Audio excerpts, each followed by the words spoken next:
If I could only do 5 exercises to get maximum results from a volleyball workout, then these are the 5 that I would pick. Choosing exercises for volleyball workouts can be confusing, so I'm going to make it really simple and give you my top 5 overall exercises. Essentially, if I could only do 5 lifting exercises to get maximum gains for volleyball vertical, hitting, and overall movement quality, these are the 5 that I would pick. I like to do thought experiments like this every once in a while, just to bring things down to their most simple framework so I can really isolate what's important and what's not for volleyball training workouts. And for the purposes of this video, I'm only going to be talking about weightlifting exercises. So I'm not going to include any kind of jumping, sprinting, or agility work, which is obviously also going to be very important for an overall volleyball training workout. So when deciding on only 5 exercises, I knew I had to start by categorizing them. So I knew I was going to need 1 squatting exercise, 1 hinging exercise, an upper body pushing exercise, an upper body pulling exercise, and a core exercise. That's the only way I would be able to get any kind of complete workout by doing this. But I also knew that within those 5 categories, I had to have exercises that were going to hit multiple qualities. So how could I get all of these 5 categories while still doing some explosive work, some strength work, and some things that were going to be really volleyball specific? So here's what I came up with. The first exercise I would do in order would be a barbell hang power clean.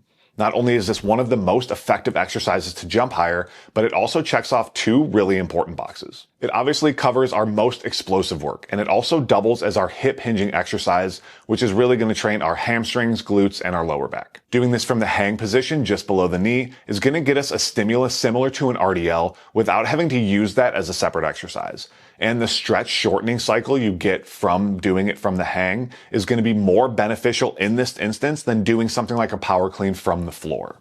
And if you even wanted to take this one step further, you could do the hang clean into a full squat, which is going to act as an additional squatting stimulus where you're basically just doing a front squat for every single rep. Now, the weight would be too light to be our main squatting exercise of this workout, so we will still need one of those, which we're going to get to in a second. The second exercise I would do in order is actually a Landmine University split jerk. This exercise checks a number of boxes and is filling the role as our upper body pressing exercise. It also acts some additional explosive work, which is why I put it second in order. It gives us some shoulder stability work for injury prevention and even gives us some additional core work. I would choose this over something like a regular barbell push press or a split jerk because it gives us the extra benefit of being a single arm exercise, and it helps us train our coiling core positions, which are extremely important for volleyball. I realize this might seem like an odd choice to some people, but it is such a great overall exercise for volleyball athletes, so I definitely recommend you try it if you haven't. The third exercise is going to be our squat. And for me personally, I would choose a banded box squat with the box being somewhere between parallel or slightly above parallel. Just for me personally, I like having a box to squat to keep a consistent range of motion.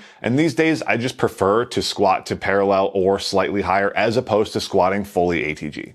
You could easily swap this for a full depth squat and it would be just as effective if you don't have the history of knee and back injuries that I have. But I would do this as more of a partial range of motion squat if you are in fact going to do the squat with your hang cleans. That way you're getting one exercise with a full knee bend in the cleans and one exercise as a more sport specific partial knee bend. The bands are going to add what we call accommodating resistance, which basically means the load gets heavier as you stand up in the squat. This makes the weight the heaviest in the most jump-specific range of motion, which is going to be that top 1/2 to 1/4 of the movement. The bands also allow you to be more explosive in the movement because you're forcing yourself to accelerate against that increased band tension, and they kind of keep the bar on your back if you really snap at the top like you're supposed to. Although I don't always squat with bands, if I only had to choose one squatting exercise to do, I'm going to want to get the maximum benefit from that, and the bands are going to add an extra super beneficial quality to my training as opposed to not having them. For my upper body pulling exercise, I would choose a dumbbell or easy bar pullover. This might be the single most specific exercise for hitting because it very closely mimics the end of a swing with the patient elbow, the tricep extension, and the follow-through position. It's probably my #1 overall recommendation for a strength exercise if you're looking to hit harder. You also get the added benefit of increased overhead shoulder mobility,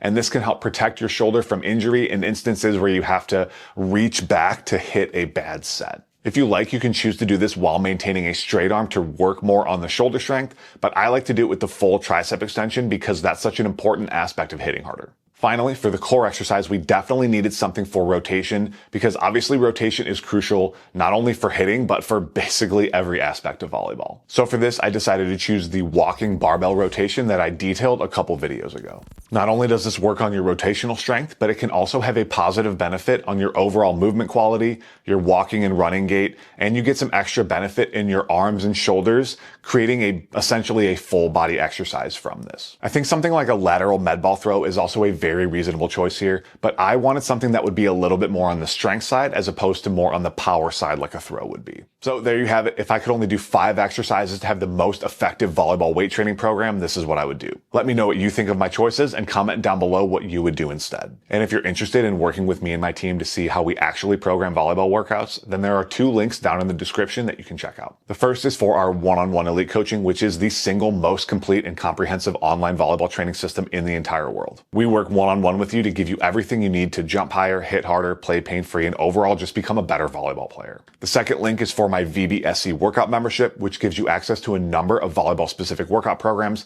that you can follow on your own in our training app. So check out those links if you want some world-class volleyball workouts, and make sure to leave a comment on what you would change in my top 5 exercises.